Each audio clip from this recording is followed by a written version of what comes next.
ಕರ್ನಾಟಕದಲ್ಲೂ ಧರ್ಮಸ್ಥಳ, ಕೇರಳದಲ್ಲೂ ಧರ್ಮಸ್ಥಳ, ಈಗ ಸಂಸತ್ತಿನಲ್ಲೂ ಧರ್ಮಸ್ಥಳ ಫೈಲ್ಸ್ ಪ್ರಸ್ತಾಪ. ಕೆಲವೇ ಕ್ಷಣದಲ್ಲಿ ಸಂಸತ್ತಿನಲ್ಲೂ ಧರ್ಮಸ್ಥಳ ಫೈಲ್ಸ್ ಪ್ರಸ್ತಾಪ ಸಾಧ್ಯತೆ. ಯಾವುದೇ ಘಳಿಗೆ, ಯಾವುದೇ ಕ್ಷಣ, ಕೆಲವೇ ಹೊತ್ತಲ್ಲಿ ಆರಂಭ ಆಗಲಿರುವ ಸಂಸತ್ ಅಧಿವೇಶನ. ಮುಂಗಾರು ಅಧಿವೇಶನದಲ್ಲಿ ಧರ್ಮಸ್ಥಳ ಫೈಲ್ಸ್ ಬಗ್ಗೆ ಪ್ರಸ್ತಾಪ ನಿರೀಕ್ಷೆ. ಲೋಕಸಭೆ, ರಾಜ್ಯಸಭೆ ಎರಡರಲ್ಲೂ ಧರ್ಮಸ್ಥಳ ಫೈಲ್ಸ್ ಬಗ್ಗೆ ಮಾತಾಡುವ ಸಾಧ್ಯತೆ. ಕೇರಳದ ಸಿಪಿಐಎಂ ಪಕ್ಷದ ಸಂಸದರು ಪ್ರಸ್ತಾಪ ಮಾಡುವ ನಿರೀಕ್ಷೆ ಇದೆ. ಎನ್ಐಎ ತನಿಖೆಗೆ ಮನವಿ ಮಾಡಿ ಮೊನ್ನೆಯಷ್ಟೇ ಪತ್ರ ಬರೆದಿದ್ದ ಸಿಪಿಐಎಂನ ಸಂಸದ, ಕೇಂದ್ರ ಗೃಹ ಸಚಿವ ಅಮಿತ್ ಶಾಗೆ ಪತ್ರ ಬರೆದಿದ್ದ ಸಂಸದ ಸಂತೋಷ್ ಇವತ್ತಿನಿಂದ ಅಧಿವೇಶನ ಆರಂಭ ಆಗಲಿರುವ ಹಿನ್ನೆಲೆಯಲ್ಲಿ ಪ್ರಶ್ನೆ ಕೇಳುವ ಸಾಧ್ಯತೆಗಳಿದ್ದಾವೆ. ಎನ್ಐಎ ಅಥವಾ ಇತರೆ ರೀತಿಯ ತನಿಖೆ ಬಗ್ಗೆ ಮೋದಿ ಸರ್ಕಾರಕ್ಕೆ ಪ್ರಶ್ನಿಸುವ ಸಾಧ್ಯತೆ. ಆ ಪ್ರಶ್ನೆಗಳಿಗೆ ಪ್ರಧಾನಿ ಮೋದಿ ಸರ್ಕಾರ ಏನು ಉತ್ತರ ಕೊಡಬಹುದು ಎನ್ನುವ ಕುತೂಹಲ. ಈಗಾಗಲೇ ಕರ್ನಾಟಕ ಸರ್ಕಾರದಿಂದ ಎಸ್ಐಟಿ ರಚಿಸಿ ಆದೇಶವನ್ನು ಕೂಡ ಕೊಟ್ಟಿದೆ.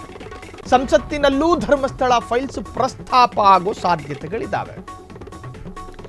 ಈಗಾಗಲೇ ಕೇರಳ ಈ ಹೆಣಹೂತ ಪ್ರಕರಣಕ್ಕೆ ಸಾಕಷ್ಟು ರೀತಿಯ ಆಸಕ್ತಿಯನ್ನು ವಹಿಸ್ತಾ ಇದೆ. ಅದು ಯಾಕೆ ಅಂತ ಕೇಳಿದ್ರೆ, ಧರ್ಮಸ್ಥಳಕ್ಕೆ ಸಾಕಷ್ಟು ಮಲಯಾಳಿ ಭಕ್ತರು ಬರ್ತಾ ಇದ್ರು.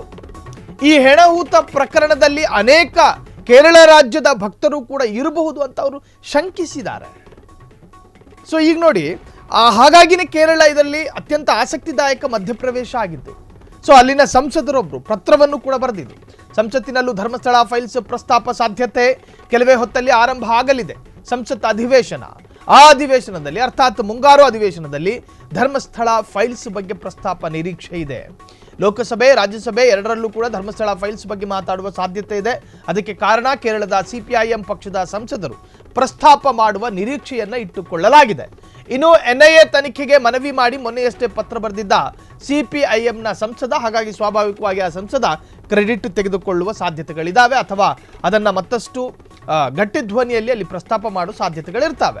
ಕೇಂದ್ರ ಗೃಹ ಸಚಿವ ಅಮಿತ್ ಶಾಗೆ ಪತ್ರ ಬರೆದಿದ್ದ ಸಂಸದ ಸಂತೋಷ್ ಕುಮಾರ್ ಆ ಪತ್ರವನ್ನೇ ಪ್ರಸ್ತಾಪ ಮಾಡಿಕೊಂಡು ಆ ಚರ್ಚೆಯನ್ನ ಉದ್ದುದ್ದ ಎಳೆಯುವಂತಹ ಸಾಧ್ಯತೆಯನ್ನ ನಿರೀಕ್ಷೆ ಮಾಡಲಾಗಿದೆ. ಇವತ್ತಿನಿಂದ ಅಧಿವೇಶನ ಆರಂಭ ಆಗಲಿರುವ ಹಿನ್ನೆಲೆಯಲ್ಲಿ ಪ್ರಶ್ನೆ ಕೇಳುವ ಸಾಧ್ಯತೆ. ಇನ್ನು ಎನ್ಐಎ ಅಥವಾ ಇತರೆ ರೀತಿಯ ತನಿಖೆಯ ಬಗ್ಗೆ ಮೋದಿ ಸರ್ಕಾರಕ್ಕೆ ಪ್ರಶ್ನಿಸುವ ಸಾಧ್ಯತೆಯೂ ಕೂಡ ವ್ಯಕ್ತವಾಗಿದೆ. ಆ ಪ್ರಶ್ನೆಗಳಿಗೆ ಪ್ರಧಾನಿ ಮೋದಿ ಸರ್ಕಾರ ಏನು ಉತ್ತರ ಕೊಡಬಹುದು ಎನ್ನುವ ಕುತೂಹಲವೂ ಕೂಡ ಈಗಾಗಲೇ ಗರಿಗೆದರಿದೆ. ಈಗಾಗಲೇ ಕರ್ನಾಟಕ ಸರ್ಕಾರದಿಂದ ಎಸ್ಐಟಿ ರಚಿಸಿ ಆದೇಶವನ್ನು ಕೂಡ ಕೊಟ್ಟಿದೆ. ಸೊ ಈಗ ಮತ್ತೆ ಸಂಸತ್ನಲ್ಲಿ ಧರ್ಮಸ್ಥಳ ಮ್ಯಾಸಿವ್ ಪ್ರಕರಣ ಚರ್ಚೆಯಾಗುವುದಾದರೆ ಮತ್ತಷ್ಟು ಈ ಪ್ರಕರಣ ಸಂಚಲನ ಮೂಡಿಸೋದ್ರಲ್ಲಿ ಸಂದೇಹವೇ ಬೇಡ. ಸೊ ರಾಜ್ಯಸಭೆ ಮತ್ತು ಲೋಕಸಭೆ ಎರಡರಲ್ಲೂ ಒಂದು ವೇಳೆ ಚರ್ಚೆಯಾದರೆ ನಿಜಕ್ಕೂ ಕೂಡ ಇದು ರಾಷ್ಟ್ರೀಯ ಮಟ್ಟದಲ್ಲಿ ಬಹಳಷ್ಟು ಈ ಹಿಂದೆ ಎಂದೂ ಕಂಡು ಕೇಳರಿದಂತಹ ಸಂಚಲನಾತ್ಮಕ ಪ್ರಕರಣ ಆಗಿ ಮಾರ್ಪಡೋದ್ರಲ್ಲಿ ಸಂದೇಹ ಬೇಡ. ಒಂದು ಕಡೆ ಈ ಪ್ರಕರಣಕ್ಕೆ ಮತ್ತಷ್ಟು ತೂಕ ಬರೋದಕ್ಕೆ ಕಾರಣ ಸರ್ಕಾರ ಆದೇಶ ಕೊಟ್ಟಿದ್ದು ನಿನ್ನೆ ಎಸ್ಐಟಿ ರಚನೆ ಮಾಡಿ. ಅದಾದ ನಂತರ ಮತ್ತೆ ಈ ಪ್ರಕರಣ ಮುನ್ನೆಲೆಗೆ ಬರೋದಕ್ಕೆ ಕಾರಣ ಆಗಿದ್ದು ಅದರಲ್ಲಿ ಇದ್ದಂತಹ 2 ಅಧಿಕಾರಿಗಳು ಹಿಂದೇಟು ಹಾಕಿದ್ದು. ಅದಾದ ನಂತರ ಈಗ ಈ ಪ್ರಕರಣಕ್ಕೆ ಇನ್ನಷ್ಟು ಸಂಚಲನ ಬರೋದಕ್ಕೆ ಕಾರಣ ರಾಜ್ಯಸಭೆಯಲ್ಲಿ ಇವತ್ತು ಅಧಿವೇಶನ, ಲೋಕಸಭೆ, ರಾಜ್ಯಸಭೆ. ಸೊ ಎರಡರಲ್ಲೂ ಕೂಡ ಚರ್ಚೆ ಸಾಧ್ಯತೆ ಎಂದು ಹೇಳಲಾಗ್ತಾ ಇದೆ. ಕ್ಷಣ ಕ್ಷಣದ ಸುದ್ದಿಗಳಿಗಾಗಿ ಫ್ರೀಡಂ ಟಿವಿ ಸಬ್ಸ್ಕ್ರೈಬ್ ಮಾಡಿ, ಲೈಕ್ ಮಾಡಿ ಹಾಗೂ ಫಾಲೋ ಮಾಡಿ.